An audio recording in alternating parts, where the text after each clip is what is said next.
अयोध्या के सुख समृद्ध महलों को छोड़कर राम, जो एक महान राजा के पुत्र और अयोध्या जैसे साम्राज्य के उत्तराधिकारी थे, अब अपने भाई और पत्नी के साथ एक साधु का जीवन जी रहे थे।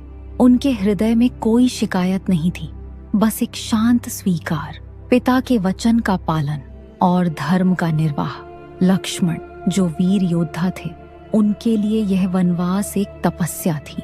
वे अपने भाई और भाभी की सेवा को ही अपना जीवन समझ बैठे थे।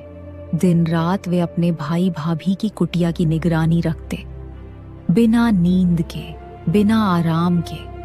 उनके हृदय में एक ही संकल्प था, जब तक मेरे शरीर के अंदर सांस है, भाई और भाभी की रक्षा मेरी जिम्मेदारी है। और सीता, एक रानी जो सुख समृद्धि में पली थी, जिनके पिता ने उनसे कभी फूलों की डलिया तक नहीं उठवाई थी, अब वन में पत्तों की झोपड़ी में रह रही थी। ठंडी हवा, धूप, बारिश, सब कुछ सहकर भी उनका मन कभी राम के साथ होने से असंतुष्ट नहीं हुआ। उनके लिए राजमहल का सुख कुछ भी नहीं था, राम के साथ रहना ही सबसे बड़ा सुख था।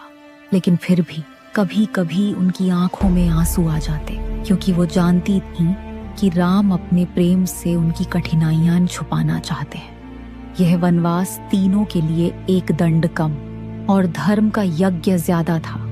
राम की मर्यादा, सीता का त्याग और लक्ष्मण की निष्ठा, इन तीनों ने मिलकर एक ऐसी कहानी लिखी जो आज भी हर हृदय को भक्ति से भर देती है। उनके दुख में भी शांति थी, उनकी कठिनाइयों में भी प्रेम था, और इसी प्रेम ने राम, सीता, लक्ष्मण के वनवास को दिव्यता दी। पर क्या केवल धैर्य और धर्म से उनके वनवास का यह समय कट जाएगा, या नियति ने उनके लिए कोई और कठिनाई सोची थी? जानने के लिए देखिए अगले भाग में, और साथ में लाइक और सब्सक्राइब, बेल आइकॉन बजाना ना भूलें।